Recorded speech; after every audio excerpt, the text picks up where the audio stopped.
mi ti wọnú worship. Ìyálógo. Ibi tẹ́sí wẹ́dẹ́. Ẹ̀wọ̀n fún ẹ̀dẹ̀ débẹ̀ o. Ìyálógo.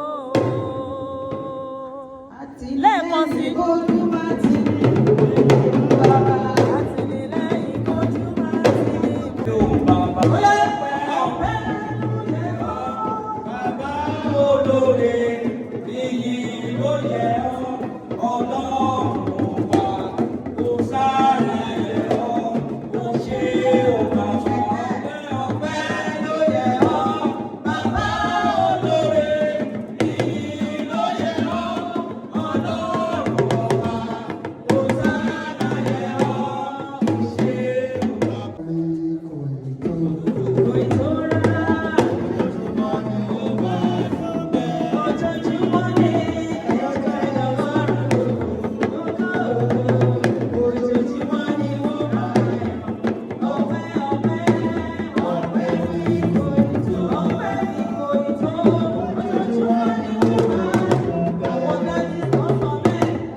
Ẹ̀rí pé ọ̀rọ̀ Olúwadámilọ́lá ó ká mọ́ mi lára gan. Test number 2 wọ́n ní A1 lẹ́gbàá ní test number 1. Test number 2 ìjó jíjó la máa fi yá mọ̀.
láti wá mú òdòdó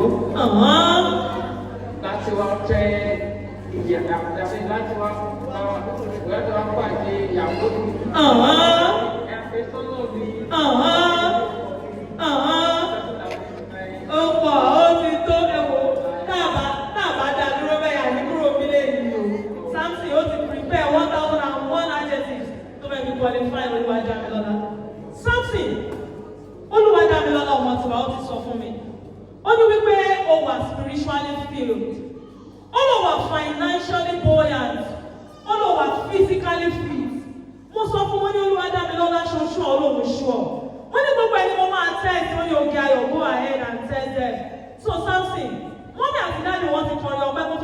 wọlé ìwọ náà bá wa kọrin ọpẹ́ kan afẹ́ fi test spirituality ẹni ó yá kọrin ọpẹ́ kan sing one Thanksgiving song to the Lord.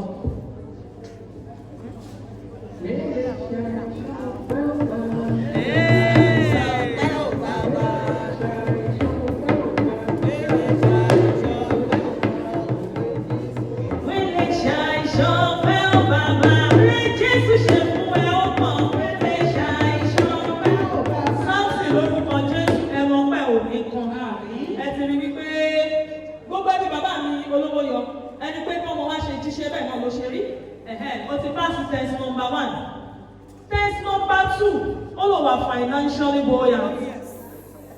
George, denomination mélòó ló wà ní Nigeria, Samson? 8 denominations. Bá mi sọ lédè Yorùbá. Pé èsì lédè Yorùbá. Denomination 8. Mẹ́jọ ẹ̀. Ẹ fún látẹ̀wọ̀. As we are now, ìkórè tata wà yìí, òun ni à ń pè ní iwájú Ọlọ́run àti iwájú gbogbo ènìyàn pátápátá. Samson, mo ní ìbéèrè pàtàkì tí mo fẹ́ béèrè lọ́wọ́ ẹ. Mo ní ṣé màámi tàbí bàámi Mr. and Mrs. Adébáyọ̀ James Olówóyọ, ṣé àwọn ni wọ́n fọ́ọ̀sì ẹ wípé kó wá fẹ́ Damilola Janet ọmọ Olówóyọ? Rárá náà. Ẹ̀yin bí mi ṣe gbọ́ èsì tí Samson fún mi, ó ní rárá. Torí náà Samson mo wá béèrè, mo ní ṣó o bẹ̀bẹ̀ fẹ́ Damilola Janet ọmọ Olówóyọ àbọ̀ ò bẹ̀bẹ̀ fẹ́? Mo bẹ̀bẹ̀ fẹ́. Mo béèrè lẹ́lẹ́kejì, Samson ọmọ Ọládùnjoyè, ṣó o bẹ̀bẹ̀ fẹ́ Damilola ọmọ Olówóyọ àbọ̀ ò bẹ̀bẹ̀ fẹ́? Mo bẹ̀bẹ̀ fẹ́. Mo béèrè lẹ́lẹ́kẹta for the last time, Samson Ọláìtàn ọmọ Ọládùnjoyè, ṣó o bẹ̀bẹ̀ fẹ́ Damilola Janet ọmọ Olówóyọ? Mo bẹ̀bẹ̀ fẹ́. Mo ní jẹ́jẹ́ lájókòó tó ń bẹ̀bẹ̀ yìí o. Samson jẹ́jẹ́ lájókòó, jẹ́jẹ́ lájókòó tó ń bẹ̀bẹ̀ yìí o.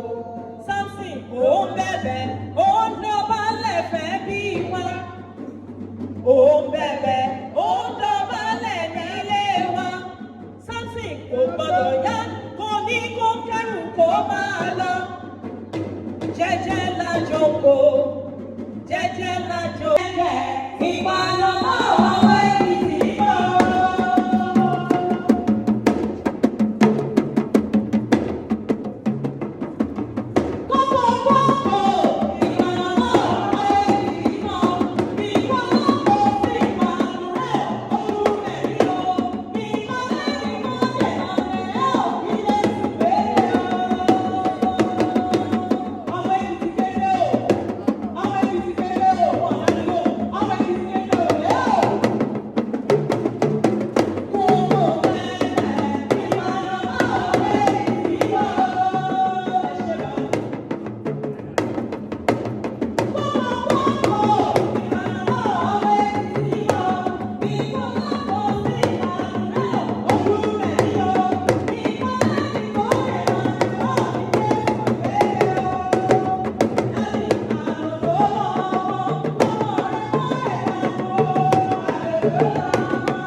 pàrékè sọ́lọ́run o.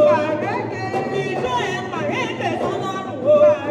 Dábìlọ́lá máa gbọ́, mo ní ìjọ tí òjò ńlá lọ́tọ̀ pariwo. Dábìlì ní ńlá, ètò láńpá, tọ̀túnlá ẹ̀wẹ̀, ìyẹn ń bẹ níbẹ̀. Ó yá ìwọ ló nílò àtòrí ló máa jọ̀bọ̀. Ó yá ìwọ, wọ́n ní ìdìbẹ́ ìdìbẹ́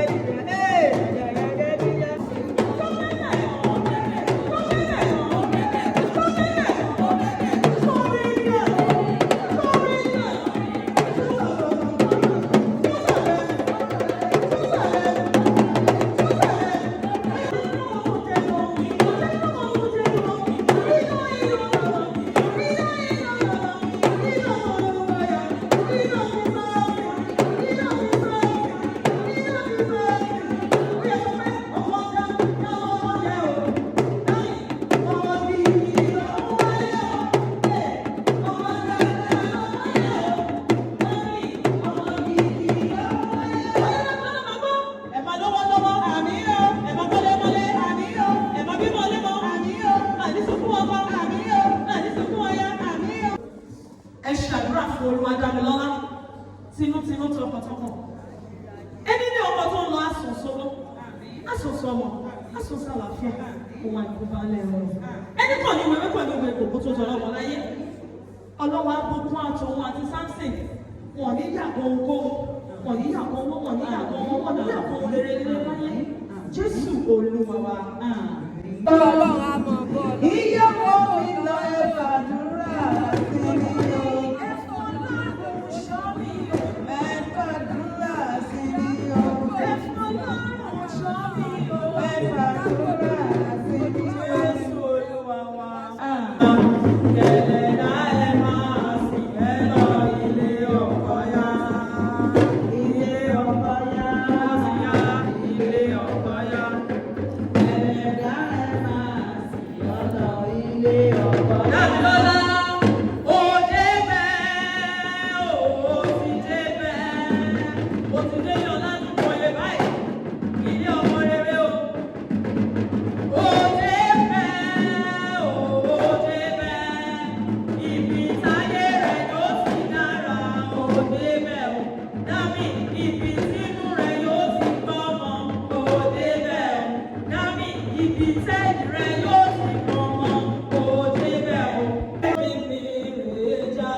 Samson wá ní bó ṣe ń wọlé bọ̀, ó ní kí n máa sọ fún ẹ wípé, first let me say to you, I cannot wait to kiss you, you are the treasure I've been waiting for.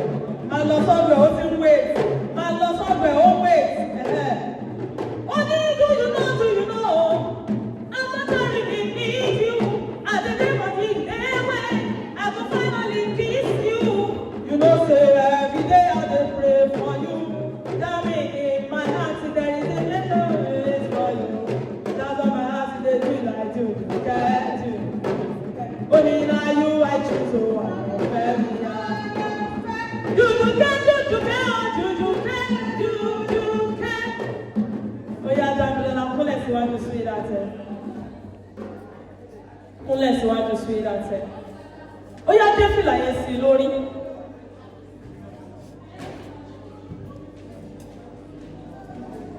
Ó yá gẹ fìlà yẹn sí side ibi tó máa jókòó sí. Gẹ sí side ibi tó máa jókòó sí. Very good. Ó yá méjèèjì kí orí kí ó kan orí. Your forehead, let your forehead touch each other. Place hand on each other's shoulders. Ẹ̀gbọ́n wọlé jìkà ara yín, ó yẹ máa ṣàdúrà fúnra yín. Mo ní ìpìlẹ̀ tí Jésù fi lélẹ̀ léyìí. Ìjà mi àti Samson tán. Kẹ̀dà máa ṣe rò pé wọ́n yẹ kúrò níbẹ̀. Wọ́n tún rọlé pé Zapata. Damilola yan, Damilola yan.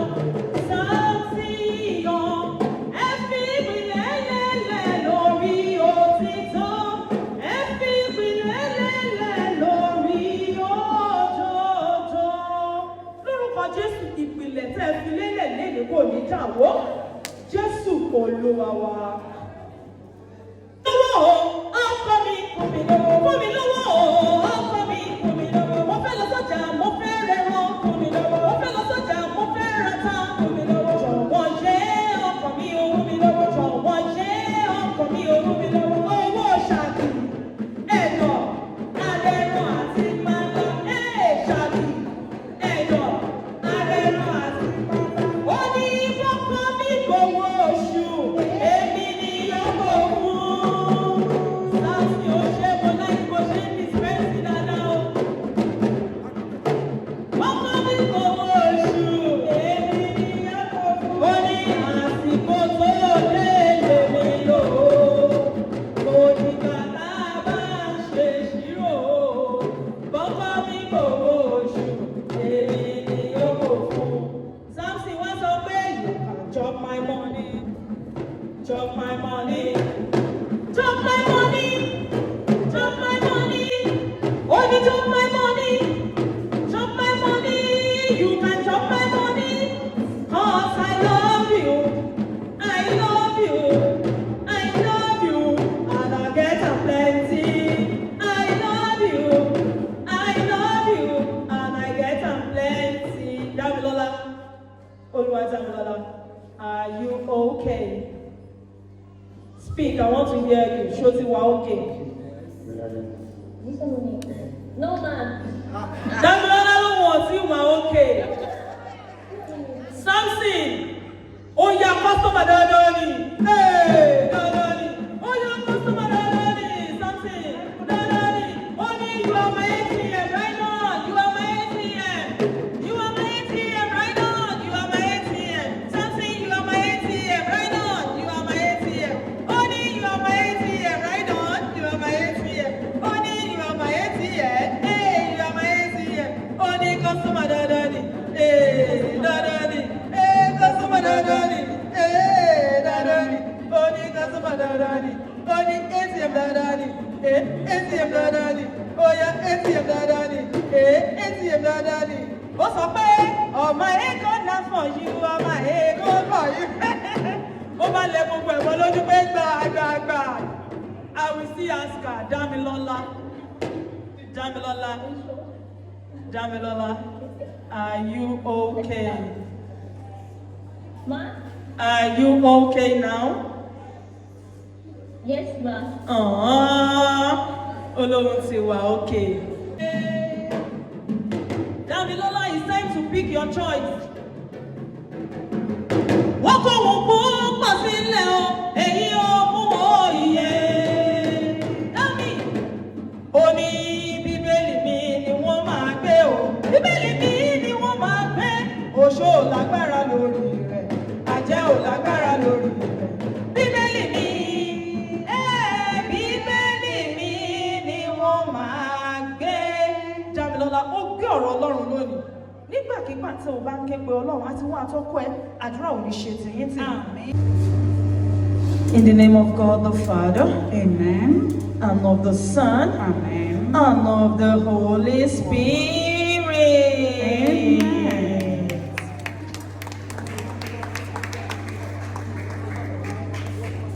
In the name of God the Father, Amen. and of the Son, Amen. and of the Holy Spirit. Amen.